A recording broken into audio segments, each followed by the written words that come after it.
Can they hear me up on the stage there? Well, let me begin by saying I apologize being a little late. There's a vote going on right now that I'm mild interest in, and I apologize for keeping you waiting. First of all, I want to thank the CEOs from some of America's leading companies, from technology to financial services to travel and retail.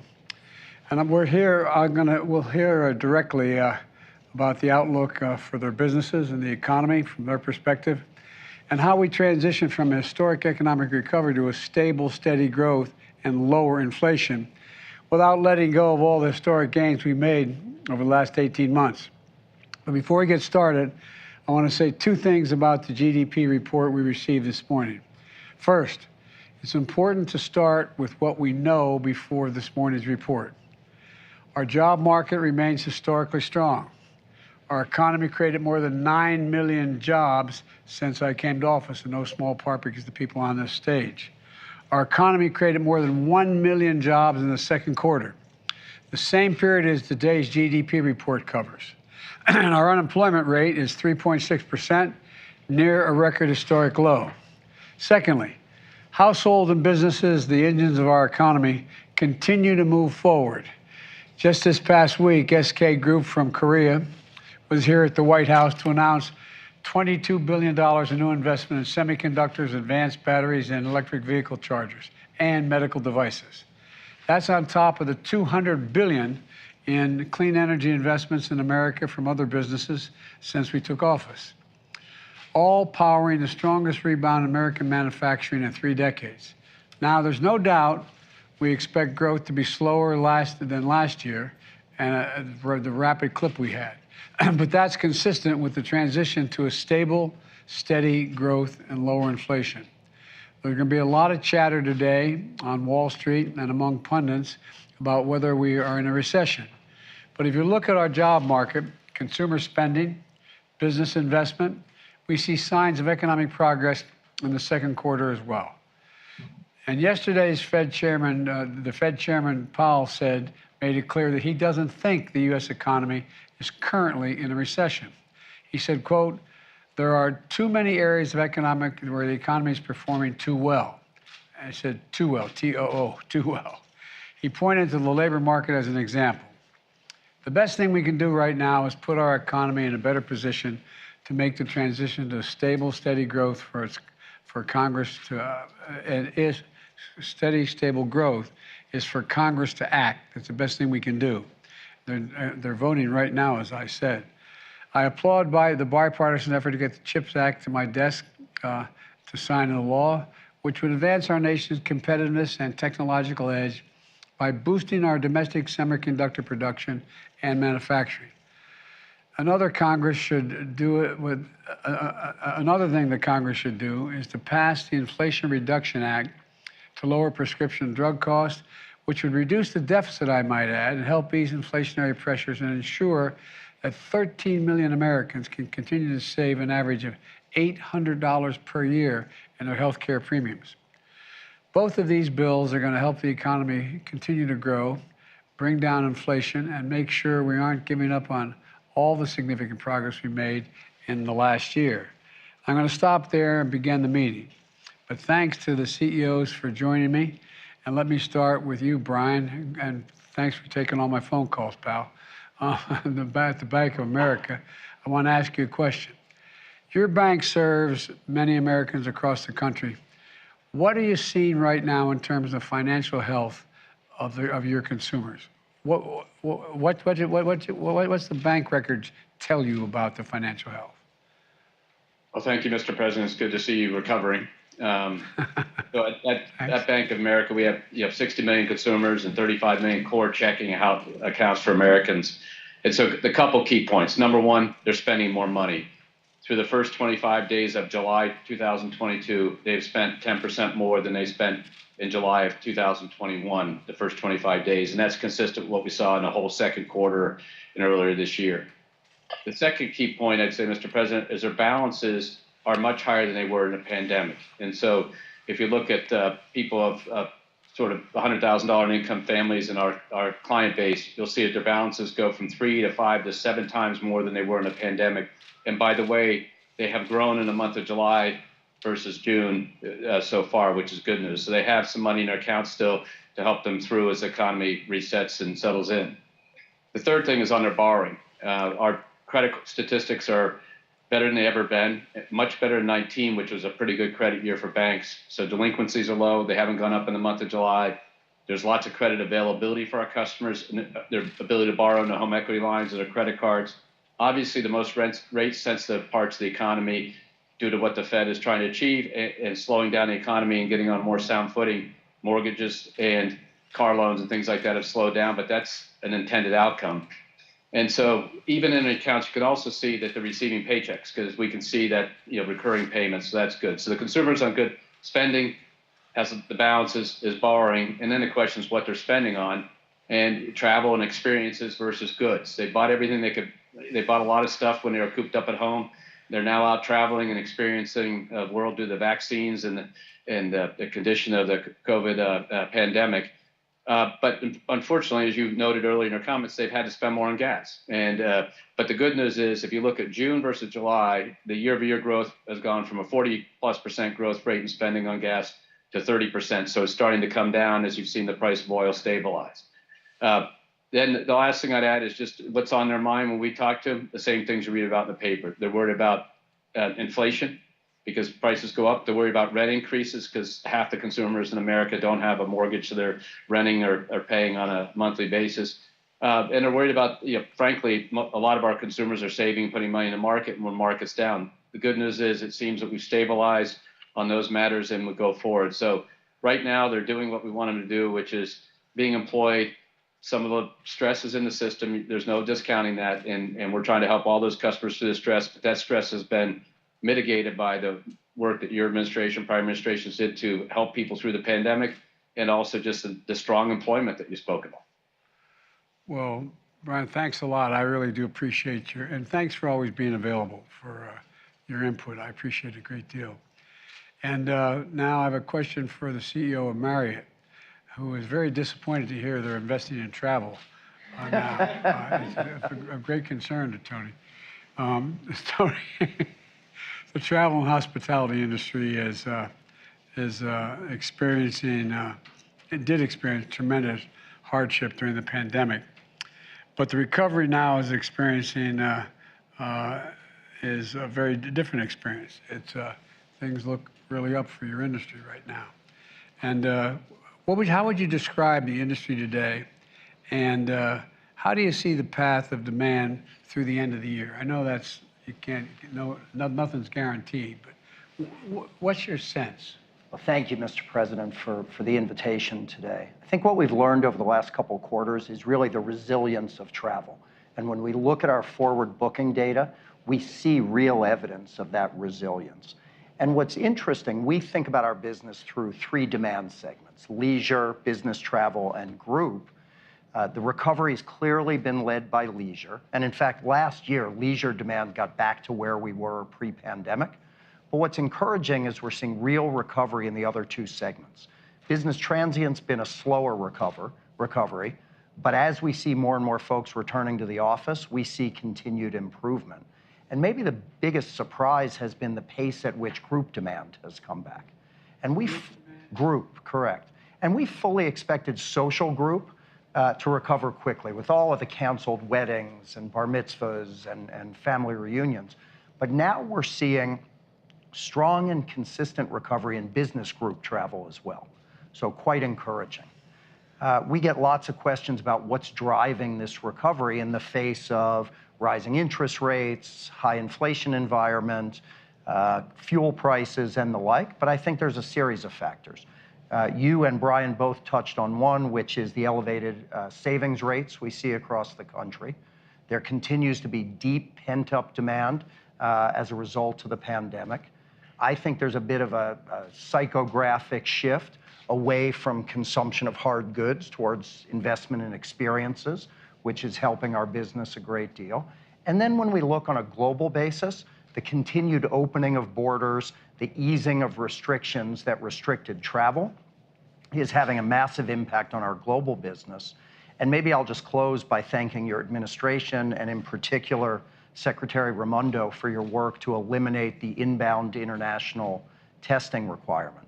We think that's going to be very impactful on the travel and tourism sector.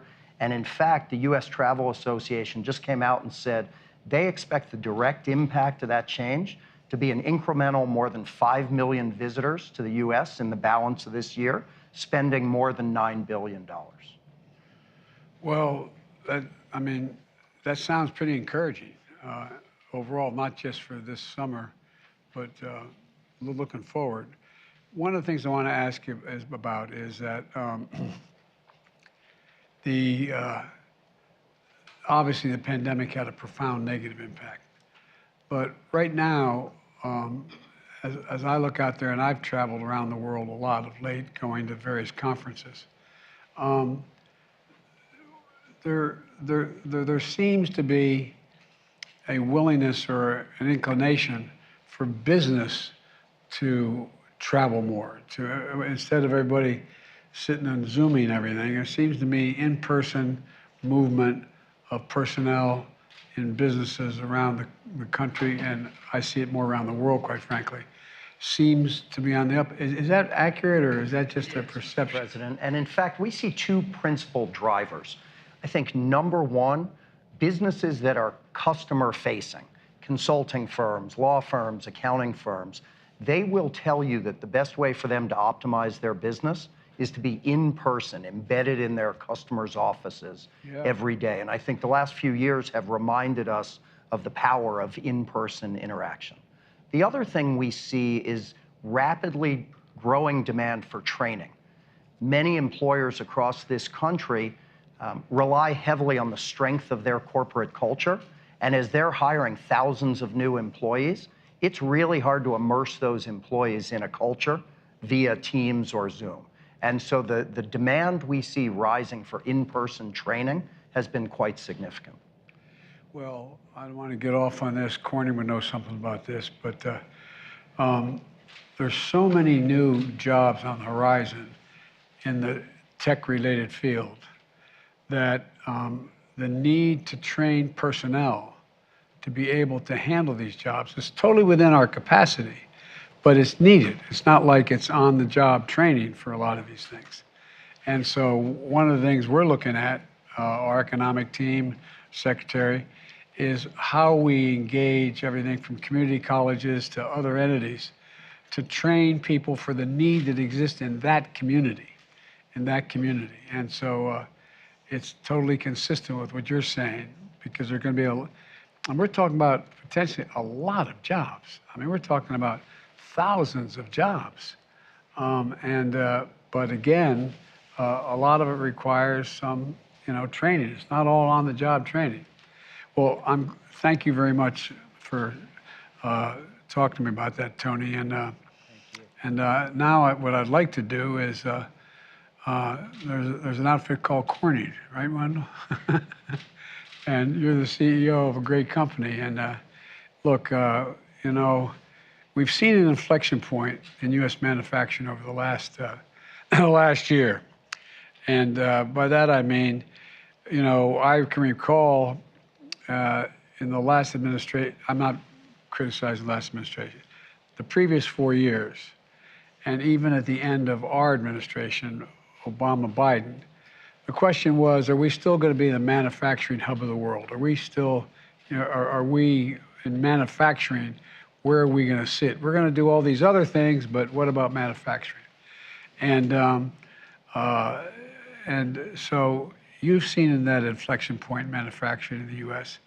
Can you describe for me what you're seeing at Corning? What's your outlook on the manufacturing sector? Talk to me a little bit about that, if you could. Sure, Mr. President. First of all, you're right. The last 18 months has been tremendous growth for U.S. manufacturing. And we've seen that in our results. And that continues. But there's some subtle things going on as well. We just did our Q2 earnings, so the numbers are fresh in my mind. We're still having good, strong year-over-year growth. Sales up about 7%, earnings up about 8%. And so the growth rate continues at a little bit lower rate than it's been the last 18 months, though.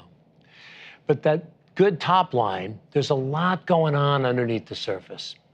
So what's driving us is very strong demand for optical communications. Think optical fiber for technologies like 5G, broadband access, cloud computing. Very strong demand for fiber optics. And then also very strong demand for our solar materials going into renewable energy. So very strong on the infrastructure side. But if we look at the consumer side, much like Brian commented on, we're seeing a slowdown in consumer. So let me give you a few examples. We have customers who make liquid crystal displays, so think about televisions, notebooks. At this point in time, our customers are running their capacity at the lowest levels they have since the financial crisis.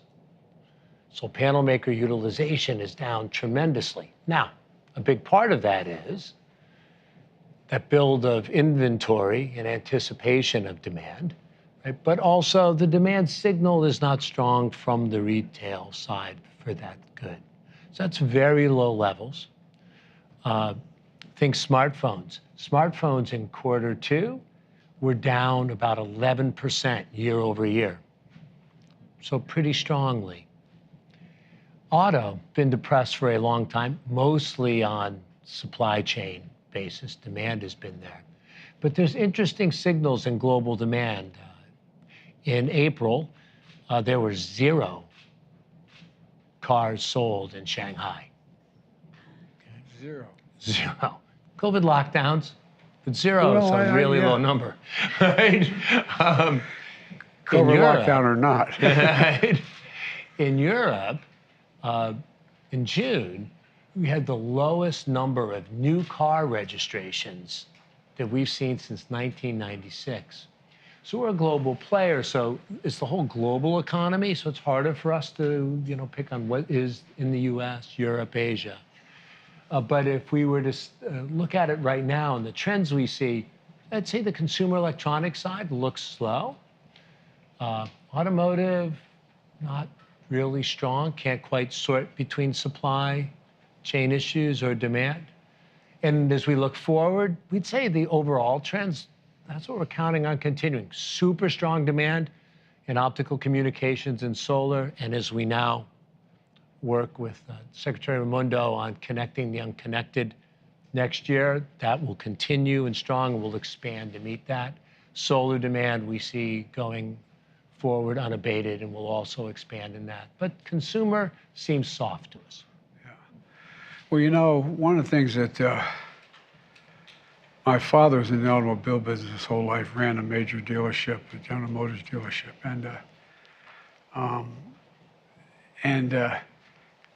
Growing up as a kid, you knew whether cars were selling or not, based on tuition and whatever things. But all kidding aside, I knew, but I never had tried to visualize how critical the high-quality computer chips were for an automobile. And a significant part of the slowdown that occurred when it hit is inflation, the cost of automobiles. People are not buying them, also because they cost so damn much. There's so few of them.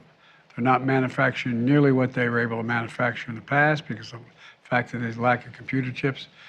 But it's not just automobiles. It's anything, phones, cell phones, a whole range. Whereas I found it interesting you talking about how, on the fiber optic piece, that is moving.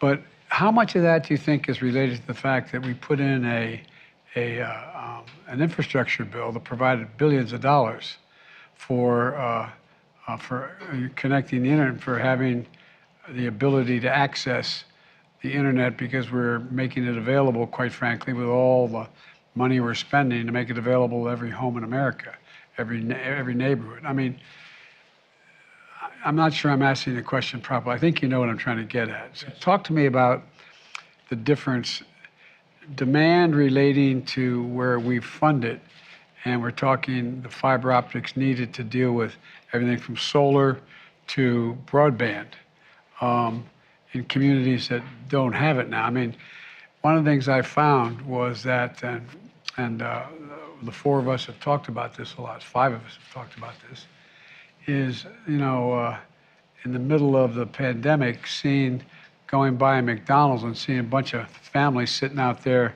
in the parking lot, not eating a hamburger, but connecting to the internet because they had no access to internet, so their kid could get access to the schooling they needed. So talk to me a little bit about how much of this is driven by the inability to afford it or the lack of desire to get it, and how much is driven by when the government is invested in it, it makes a difference. I'm not sure I'm asking the question. I totally understand your question, Mr. President. It's a very good question. So the direct impact of the BEAD program, or the government effort to connect the unconnected, in this year, direct impact is very low. That really starts to come into its power next year. But there's also an indirect impact, which is the commitment of the government and of the administration to making sure we build the infrastructure that's required. Really does make a difference in the behavior of all the players. Yeah. So what we're seeing, though, is just strong demand from our carrier customers because they want to be the ones that connect folks. And they're building out 5G, new tech, which needs a lot more fiber optics than 4G. And then cloud computing also needs a lot more fiber. So those are the big secular trends. But I mean, we shouldn't underestimate the power of positive leadership on things like infrastructure. Solar also. You're in the midst of passing a significant bill as we speak, hopefully, right? But if that goes through, you can expect that to trigger not just the direct government piece, but by providing that leadership, others will come in with much more serious money, right, to be able to magnify it. So it's hard to answer your question. It's a great question, but it's a very subtle effect. Well, I think you've answered it, because one of the things the Secretary has talked about is that when the government's in on something that everyone acknowledges is useful and needed, like, the fiber optic change, then everybody goes, well, maybe you're trying to tell me something, huh? Oh, so far, we've got 217 yes votes for the CHIPS bill, and the House has passed it. Sorry for the interruption. But, Madam Secretary, talk a little bit about what private sector attitudes change, if they do, if the United States or the government is taking a risk and a chance on betting on by putting their dollars where their money where their mouth is in terms of what needs to be done. Yeah. First of all, congratulations. That is huge. I don't want to. Been trying a long time. Yeah, we have been. And the president has been amazing in his leadership on this. So thank you. Thank you. I'm a lawyer. I don't know anything about anything. You know how to lead, and that makes a difference. Well, this is a perfect example, semiconductors. I mean, the private sector is waiting for a signal, and they want predictability. There's nothing that unlocks private capital like predictability. So when the government steps up and says, we're going to invest in infrastructure, solar, chips, it provides predictability and investments, and it will encourage, I think, a lot of private sector capital to follow along. Not to mention the fact that what we're investing in, semiconductors, broadband, roads, bridges, solar, we need this. We need this to compete, as we talk about. So I think it's very significant. I'm taking too much time asking all these questions, but I have great interest in your. Can I ask Janet, Secretary Yellen, how would you characterize now? And you've been very, very straightforward in your views and everything. How would you characterize the health of the economy now? Well, thank you, Mr. President. I think I would say let's first look back at the trajectory of the economy over the last 18 months. During that period, the United States has experienced an historic economic recovery. There were 9 million jobs created, over 9 million last year, and we saw the fastest single-year decline in unemployment in our historic record. And I think at the core, this rebound has really reflected the administration's policies, especially the rescue plan and the timely fiscal support it provided, along with vaccination efforts that allowed our businesses to reopen and let Americans get back to work. Right now, there are an enormous set of global headwinds, including a war in Europe and successive variants of the pandemic, but our economy remains resilient. So we're clear-eyed about the challenges we face now and in the future, which have especially been driven by global factors like Russia's illegal war in Ukraine, the lingering effects of the pandemic with lockdowns in places like China. Growth is slowing around the world. Inflation remains unacceptably high. And of course, it's your overriding objective, our administration's top priority, to bring it down. As you said, Mr. President, we're at a transitional moment in our economy. We're focusing on moving from a period of rapid recovery that we enjoyed over the last 18 months to now achieving steady, sustainable growth, but without sacrificing the gains we've made. And, economists should look holistically, I think, at data when we evaluate the state of the economy. And we can see, for example, from today's GDP report, that growth in private demand has slowed. That does indicate an economy that is transitioning to more steady and sustainable growth. But job creation is continuing. Household finances, as we've discussed and Brian discussed, household finances remain robust. Consumers are spending. And I believe that in the months to come, with skill and luck, it will be possible to maintain that strength, particularly the strength we enjoy in the labor market, while easing the tightness that has been driving inflation. Well, there's an old expression, a baseball coach of the Dodgers years ago, Leo DeRocha, said, "I'd rather have Lady Luck sitting on my bench than skill." My grandfather was an All-American football player at Santa Clara in the turn of the century. You say, no, I'd rather have luck and skill on the bench. So we're looking for both. Let me just say before I yield to you, Brian, and we can move on to the rest of the folks here. It's interesting and totally understandable why the vast majority of the American people have no idea what the recovery plan did, what the government did at all. I mean, the reason why we still had teachers in school, kids going to school, the reason why we had cops on the beat, the reason why we had essential workers, states couldn't afford it, cities couldn't afford it, towns couldn't afford it, counties couldn't afford it. So we came up with this rescue plan and gave them billions of dollars to keep the economy in their cities and towns and states moving.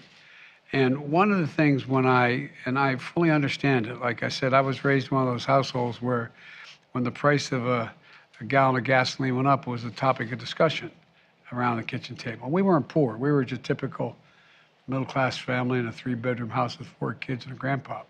But all kidding aside, we lived fine. But it mattered. It mattered whether the price of gasoline went up. One of the things that I find is I look at and I take it very seriously, the confidence level of the American people in the economy, and they're so down and they're looking. There's reason to be down, but I started thinking about it, and Brian and you and I talked about it just a little bit. You know, the first year we were able to, with the rescue plan, we were able to send them a check for $8,000. I mean, a check. One, and beyond that, by the way, there's more than that. But if you're making $120,000 and you get a check for $8,000, that's a lot of money. And so it helped save a lot of people in terms of getting thrown out of their homes and rental housing and a whole range of things. But I started thinking about it, just as somebody who's raised a middle-class kid. One year, even though you didn't have the job you have now, even though you didn't get a raise that year, the difference between having a job, having a 5% raise or whatever, 3, 5, 7, whatever it happens to be, in the face of inflation, the price of the pump, although that's down every day so far, but it's like, whoa, I feel worse off. But then again, I didn't get a check for $8,000 from the government. They just, among other things. Does that make any sense to anybody, or is it just me? Well, it really makes a huge difference, Mr. President, because, as you said, it kept food on the table, helped people take care of their kids, especially at a time when many were out of school and it was hard to work. And the spending it generated put people back to work. And, as I mentioned, we've seen the biggest stretch of job creation that got America back to work.